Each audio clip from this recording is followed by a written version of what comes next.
Hey guys, and welcome to a new video. Today I want to talk about the upcoming changes to Path of Exile 2 in the early access version. Patch 0.1.1 is about to get announced on Sunday, so I want to talk about the predictions of what is going to get buffed, what is going to get nerfed, and on top of that, what I've been doing in the past couple of days because I wasn't being streaming PoE all that much. So I would say let's jump right into the action. GGG today posted this one. Find out about patch 0.1.1 on January 12th. So this is like kind of like a little bit of a problem and a little bit of a good feeling, I would say, because in the first hand we've been waiting for kind of a balance patch since quite a while now. I think the last patch was somewhere right before Christmas, so you've seen the meta, you've seen the builds that evolved there, and how broken some of these builds are, and there's going to be a major patch here with a 1 at the end. It's not like just a balance patch. I think this is going to be the patch that maybe is going to introduce the Druid and the Huntress as the next two playable characters with the new ascendancies and so on and so forth. And this Sunday, January 12th at, yeah, it's like 9:30 my time, so somewhere in the evening, at least at my time, we're going to have a short announcement video, plus yeah, what do you say, a Tavern Talk podcast with Gazi and microtransaction with game director Jonathan and Mark. So yeah, what do I think about this and what is going on? So I personally, I have like super mixed feelings, because in one hand I want to see some big balancing changes, but in the other hand I don't think that balancing the game has too much of a priority right now. So let me explain.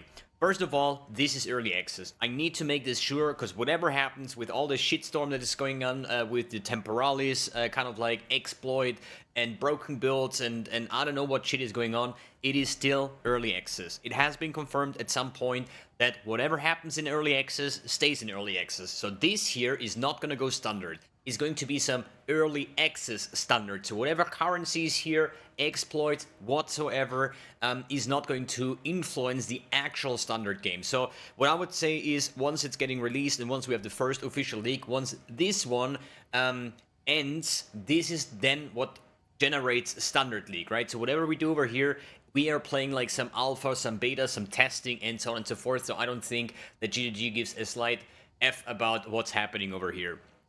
And the next hand about balancing is, why is it mattering so much what builds are broken right now or way too strong? I'm not saying broken, I'm just saying it, for example, Spark, Tri-Attribute Stacker, Poison's Concoction, all these kind of things that are way stronger, or Monks, you know, with a bell, way stronger than some other characters that definitely need some love to be somewhat playable in the very, very end game. You can make every character work in the end game, but at the end of the day, think about it.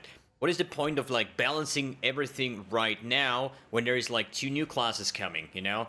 Like probably 4 new ascendancies, there is new weapon types coming, there is new support gem and new skill gems, maybe new unique items, and this will basically find other ways to break the game 100%.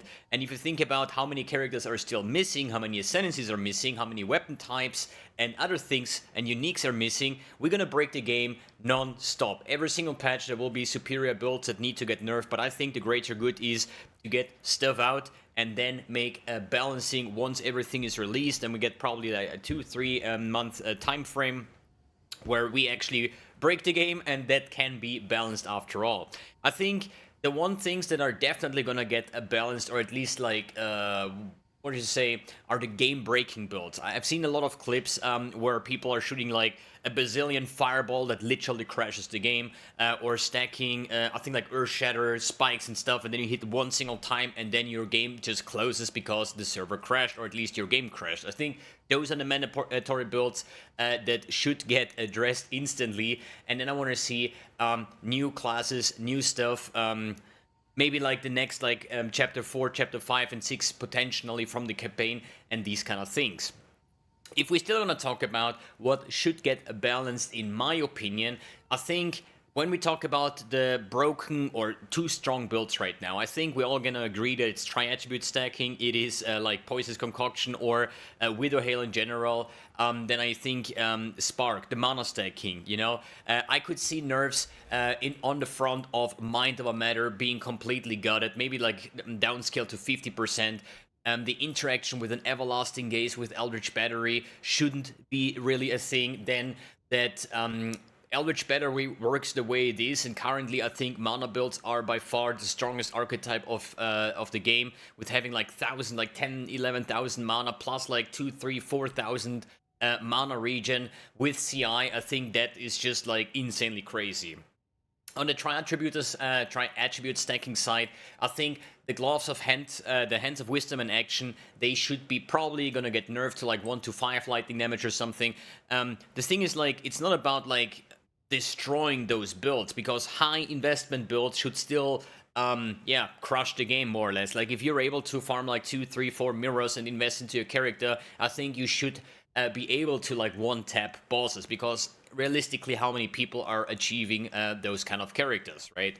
But when I see about the mana builds back again, there might be some Spark nerfs, there might be Archmage nerfs, there might be Mind of a Matter nerfs, as I said, with the Eldritch Battery and stuff like that. But what does that mean? I don't think, like, in the current version, I don't think it should be possible without any investment to just run builds like I'm doing here. I mean, this character is currently naked, but having 1 life, 0 energy shield, and completely live on mana, I think this is not good. So let's assume Mind of a Matter would get nerfed to like only gets 50% of the damage taken to life, right? Then all the build archetypes with 1 life, 1 0 ES would instantly die, because if you just get 2 damage, right, 1 damage is gonna go to life, you're instantly dead because you're running CI, right?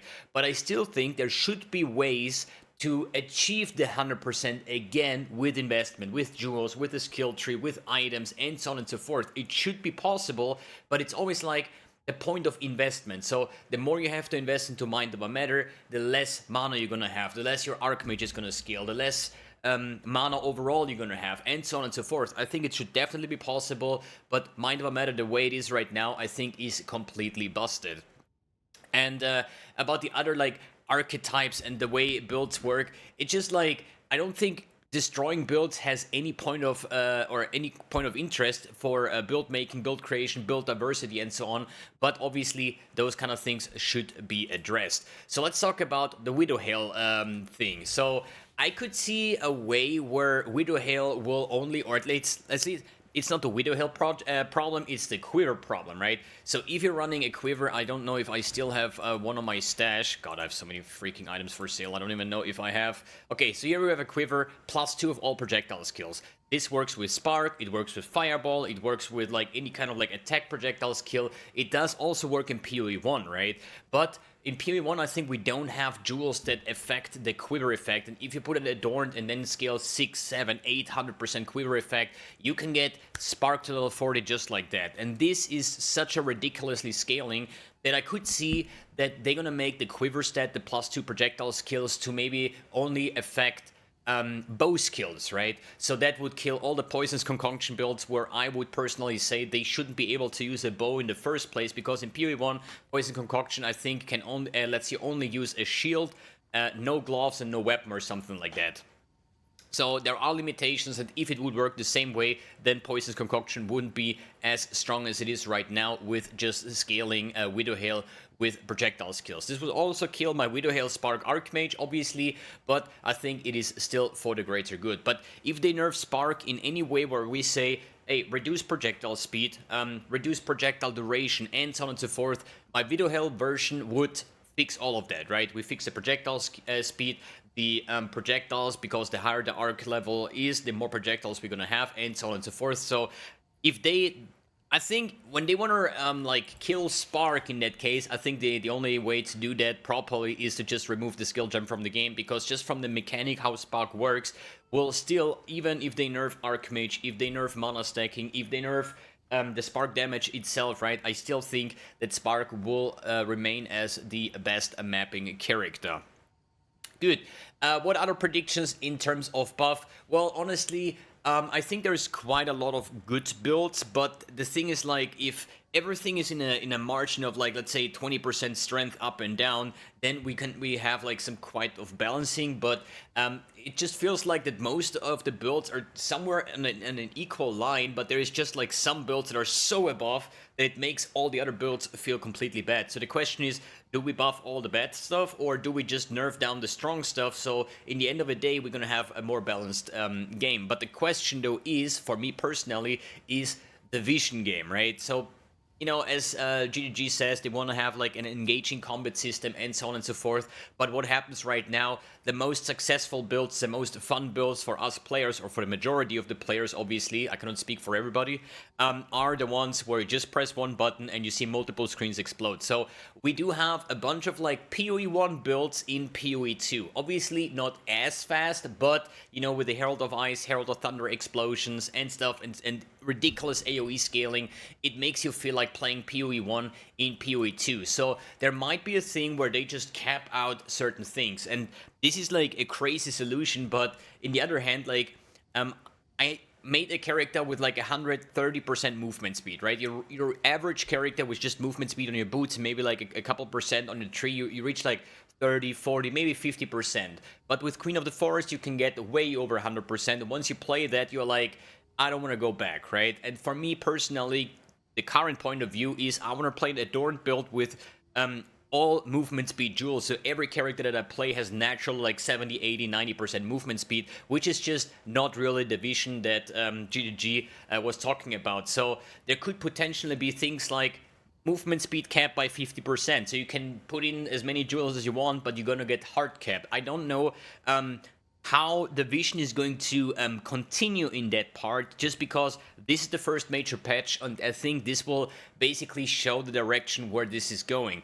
Are we actually going to see PoE 2 a different game than PoE 1, or is going to be PoE 2 a lot closer to PoE 1 what we thought, but this would basically just kill off PoE 1, and so on and so forth. So there is a lot of ways of thinking or what goes into that, but at the end of the day, it is still early access. We're, in my opinion, so far away from the full release, and my personal prediction would be about 2 years for the official release, and not like 6 months as Jonathan and so on told us, basically, right? Obviously, I'm like Jon Snow, I don't know anything. It's just like what I feel as a player when I think about what is missing in the game from the campaign, from the classes, the ascendancies, the weapon types, the skills, the support gems. I'm not even talking about end game, right? It's about the game balance. So even if they would, in a perfect world, release all classes, all ascendancies, all weapon types, literally the technically full release, we still need like at least like 3 months to test everything, to find out all the broken mechanics, to balance that out, and then we can say, okay, GG was probably fine to say we're gonna release the game for everybody now, right? So I think there is going to go a lot more into it. I hope I'm completely wrong, but this is just the way I'm feeling right now. Good, let's talk about what I've been doing lately, which is probably the least interesting part. But why is my character naked? Why do I have everything for sale?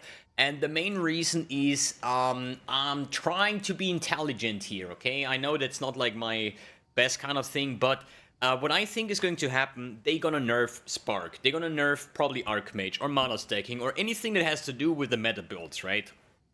And knowing the PoE community for a long time now, I've been a PoE player since 8 years now already, right? If there is like Spark gets nerfed by 1%, everybody's like, oh my god, this skill is absolutely dead, we're not gonna be, it's unplayable, right? But since I think like 50% of all the builds right now are Spark builds, the market is gonna get completely flooded with mana items. So I guess Dream Fragments and all the big mana stuff is just gonna get flooded onto the market, and everybody's gonna battle it down to sell their mana stuff. And this is what I try to prevent. So I said, you know, I was playing Spark a lot now. My character reached level 97.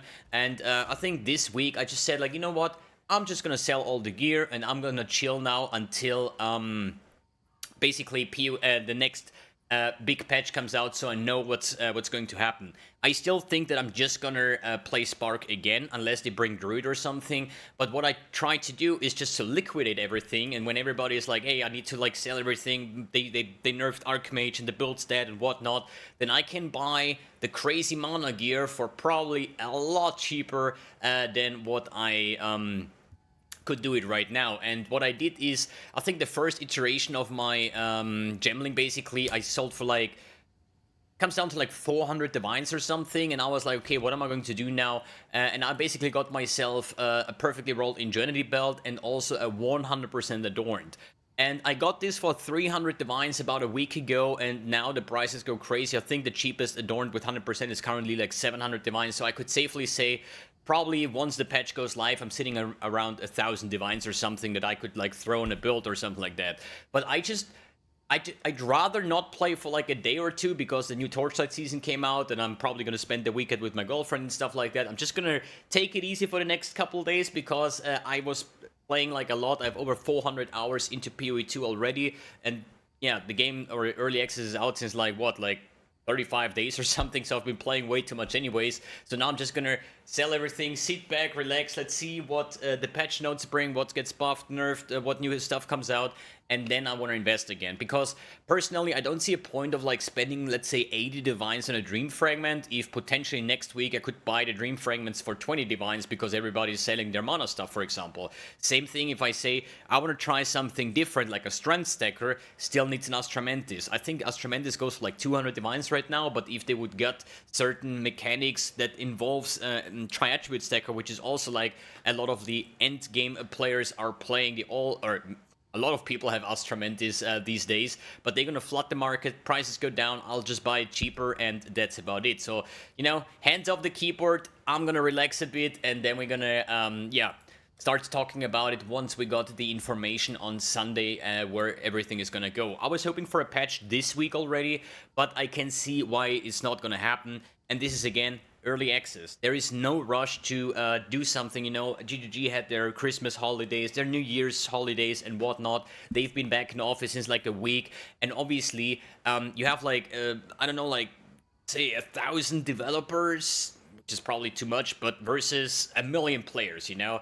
They make a game, we try to break it. They bring a patch or new items, we try to break it again. And 1,000,000 people playing and trying to break the game, you know, we're gonna probably be more successful overall in this regard. So they should just write down everything that shouldn't be there and fix it. And we're gonna probably find out on Sunday where the direction is going. All right, guys, enough yapping, I would say. Thanks for tuning in, thanks for watching, and see you in the next video.